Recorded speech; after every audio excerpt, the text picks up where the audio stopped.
Hey, what's going on, guys? This is Madame back at you again. I'm coming to you with the story of Douglas Calhoun.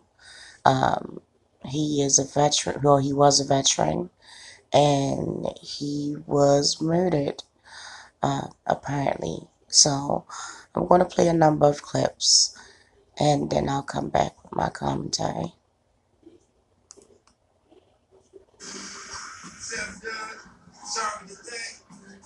When DJ Calhoun walked into a room, people took notice.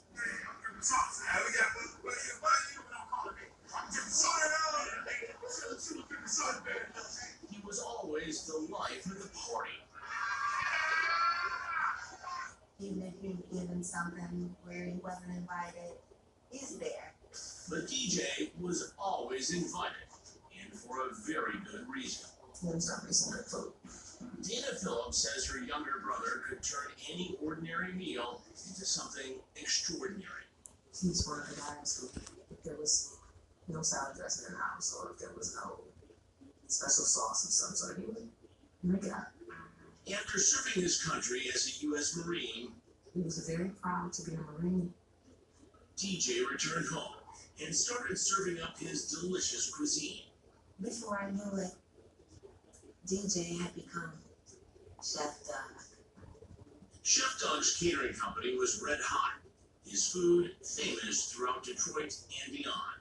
He's traveled to different states to do weddings, very beautiful settings, very beautiful tables. Chef Doug made something to him, made something to the city. So on June 1st, when Chef Doug missed a big catering gig, his sister instantly knew something was wrong. His best friend calls me and says, "You talked to your brother. He's supposed to be catering for a comedy show. And the guys who are the promoters are looking for him." I said, "Oh, well, let me call you right back." When Dana couldn't get her brother to answer his phone, she tried texting him. My last text to him says, "Boy, you better call me as soon as you get this message." But for the first time ever, her messages went unanswered. No one had heard from Chef Doug since around 3:30 in the morning. And he calls his best friend and says, "Yeah, I'm home, and I'll talk to you tomorrow." That phone call followed a Thursday night in the town with his buddies. They're having a good time. They're popping bottles and, eating and drinking. DJ was normal as the life of the party. But now it was Friday night, and no one could find her. Dina went right to police. It was my understanding she had to wait 24 hours before you could make a police report, but maybe because I was so adamant about it being to say right. So they took the police report. The following day, Chef Doug was supposed to fly to St. Louis to cater a wedding. He's not at the airport. He didn't get on the plane. His cousin Camilla Henderson says that's when the family really started to panic. He doesn't miss anything because that's what he built his reputation on. Then a troubling find. His family used OnStar to locate his SUV had been abandoned in the neighborhood of Brighton, nowhere near his home. In a vacant lot. It was a terrible neighborhood. Car doors open, hatch was open. Complete strangers joined DJ's family and friends to search for the popular chef. I couldn't keep sitting on my hands. Maybe he's somewhere under some brush, trees, or something. All the searches came up empty. Then, Dana's daughter made a startling discovery. She found her uncle's online passwords and accessed his bank account. She told me that his debit card was being used. James McDonald is a homicide detective with the Detroit Police Department. We go out to these businesses and we start, looking at the surveillance footage, and you see his card being used, and it's not Douglas Calhoun. His family didn't know it yet, but Detective McDonald had already uncovered a big clue in the case using the chef's cell phone records. We recognized the last contact number, and we recognized that at 3, 4 o'clock in the morning, he's talking to this person, all of a sudden, the communication stops. Turns out the phone call DJ made to his best friend wasn't his last call of the night. That is what turned this into not a missing person, but more of a victim of a crime. When the man known simply as Chef Doug disappeared on June 1st, everyone, including the cops, feared the worst. When we found out that he made his appointments for catering, we knew something was wrong. Cell phone records revealed that around 3 in the morning, the ex-Marine made a call from the Detroit neighborhood of Brightmoor. When cops traced the call, it wasn't to a person, it was to a business. This was a number that was affiliated with Backpage. Backpage is a website where people sell products and services. You can be anybody on Backpage. You can be anything on there and be misleading on it. So there was no way to tie an individual to that telephone number. How do we identify this number to this person? And this number is connected to all these different states. Detective McDonald spent hours going through call logs, looking at every call made or received by the Backpage number. I come upon a number that belongs to a pizza place called Crazy Joe's Pizza. And lo and behold, it's in the Brightmoor area. The detective realizes the number Doug called was to a pizza joint. Detective McDonald headed over, hoping someone would remember the caller. We get here, we walk inside, and then we go to the employee, and my first question is, hey, you guys keep good call records? Lucky for him, they do. He was the order they called in, the day they called it in, the time they called it in. He goes, and you delivered it. The phone number now had an address. Crazy Joe's delivered food to a home on Burgess Street. I mean, this is the needle in the haystack. Now I had a direction to go in my investigation. But before heading over, Detective McDonald and his partner needed to come up with a story. So when a young woman answered the door, he told her he was searching for a missing person. We showed a random picture of no one significant. And all that was just to make contact with her. He then showed her the Backpage number and claimed this missing person had called it before disappearing. And look at her face was. It was blank. She said she didn't recognize the number, so we asked her to do him a favor. I said, can you grab your phone, go through it, type in this number, and see if a contact name pops up? She said, "No, please." After a couple of minutes, the girl came back and agreed to go down to the police station for questioning. It was more about just finding out who she lived with, how long she was living there, because I wanted to establish that she was there in April. She told detectives she'd been living in the house since March with her boyfriend, Trayvon Baskerville. Now I have enough probable cause to go back to the house. Turned, no one was home, but the search warrant allowed cops to go inside anyway. What they found left them stunned. We found suspected blood on a mattress. A lot of blood. That suggests somebody was bleeding pretty heavily. During their search, the young lady who lives at the house walks in. What are you guys doing here? I basically say, hey, listen, we need to talk to you. And she voluntarily goes back with me.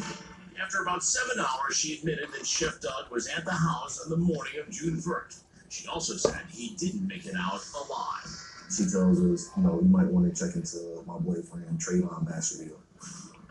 Trayvon Baskerville had a couple of felony warrants out for his arrest and was immediately taken into custody. He was now the prime suspect. I asked him, did he know anything about the disappearance of Douglas Calhoun?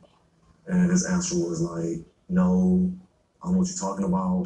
But DNA tests confirmed the blood found in his house belonged to Chef Doug.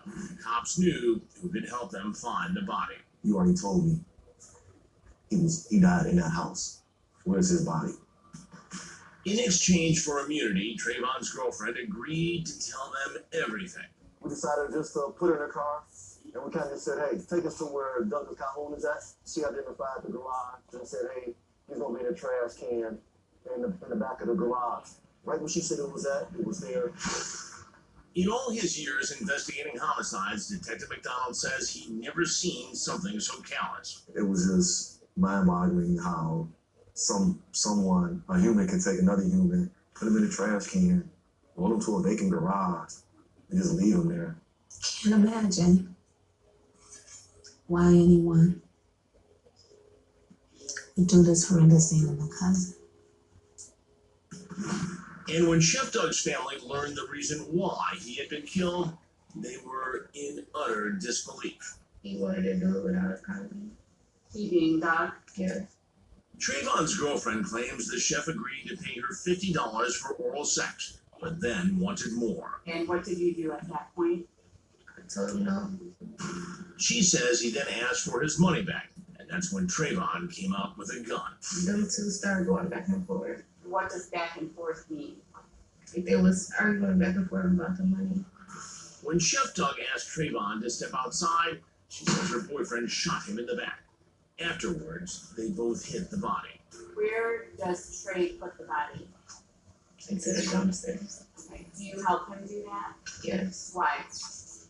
Because I was scared. At nightfall, the trash container was moved to the garage of a nearby vacant home. Take them away. Like it was trash. 37 days later, Chef Doug was finally found. We were right there in Brightmoor community. We must have walked past him at least 5 or 6 times. On the day of his arraignment, the accused killer sat stone-faced as the first-degree murder charge was read. The expression was like I don't care about the murder charge. But when the judge said he was also being charged with human trafficking, His head popped up, and his eyes got real wide. Human trafficking? Where do you get that charge from? they got that from his 17-year-old girlfriend, who claims Trayvon forced her into prostitution at age 16 and confiscated all the money she earned. She claims he refused to let her get a regular job. Yeah, saying, why you want to work? You don't want to work for the white man. She's not a victim as far as I'm concerned. She's selling herself. Chef Doug's sister believes the teen had other choices. Just like she went home after all this happened, she could have gone home before this happened. And not only that, it happened and you allowed it to go on and on for 37 days. I know sex trafficking is real, and I know I'm angry. So I don't know that I'm projecting that anger and not giving her the benefit of the doubt. As for Trayvon Baskerville, Just a piece of trash who manipulates, degrades women. if convicted for the murder of Douglas Calhoun, Trayvon Baskerville will spend the rest of his life behind bars. For Dana, the punishment would not fit the crime. I wish he had the death penalty. I do, because I don't want to work every day to pay for him to eat.